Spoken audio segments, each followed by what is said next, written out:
Ես շատ լավ հիշում եմ, հույս ունեմ դուք էլ եք հիշում, թե ժամանակ առ ժամանակ ինչպիսի քննադատություններ բարձրանում կառավարության հասցեին ճանապարհատրանսպորտային պատահարների զոհերի թվի աճի բերումով եւ վերջին տարիներին մենք շատ կարեւոր մի փոփոխություն ենք արձանագրել ճանապարհատրանսպորտային պատահարների զոհերի թիվը կայուն ձևով նվազում է, մասնավորապես եթե համեմատենք 2023 թվականի հետ 24 թվին նվազումը 45 է, այսինքն 45 զոհով պակաս, իսկ 2025 թվականին 50 զոհով պակաս, եւ սա այն պայմաններում, երբ ավտոմեքենաների թիվը ամեն օրվա հետ աճում է։ Մենք ընդհանուր առմամբ փաստորեն 2 տարվա արդյունքներով շուրջ 95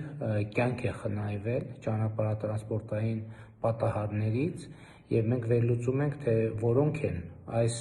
փոփոխության պատճառները եւ մեր եզրակացությունը միանշանակ է, որ պատճառներից մեկը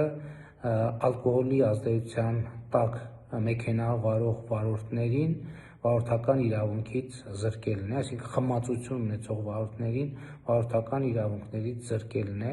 Պարզ է, որ դա ոչ մեկի համար հեշտ որոշում չէ եւ նաեւ ես նամակներ եմ ստանում քաղաքացիներից, ովքեր ասում են, որ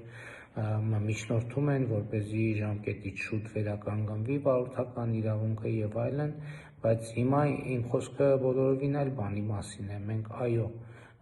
բազմաթիվ քաղաքացիներ, ովքեր խմած վիճակում ավտոմեքենա են վարել, զրկվել են վարորդական իրավունքից, բայց մյուս կողմից այդ որոշումների արդյունքում մենք 95 պայմանական մարդու կյանք փրկել ենք։ Եվ իհարկե ես գիտեմ, որ կան մարդիկ, ովքեր դժգոհ են խմացության բերումով վարորդական իրավունքից զրկված լինելու համար, բայց որևէ մեկը չգիտի, թե 95 պոտենցիալ զոհերի մեջ ով եւ ում ընտանիքի անդամը կլինի։ Այնպես որ ես կարծում եմ, որ մեր հանրության շրջանում պետք է լինի կոնսենսուս, համաձայնություն, որ խմած ոչ սթափ վիճակում ավտոմեքենա վարող վարորդները պետք է զրկվեն վարորդական իրավունքից։ Մենք չենք ուզում, որ նրանք զրկվեն վարորդական իրավունքից։ Մենք ուզում ենք, որ նրանք ալկոհոլ օգտագործած խմած վիճակում ավտոմեքենա չվարեն, որովհետև ելի եմ ասում, ոչ մեկ չգիտի, թե ում կյանքերն են փրկվել այս գործողությունների արդյունքում։ Վստահաբար ներառյալ նաև զրկված վարորդների ընտանիքների անդամների կյանքերը։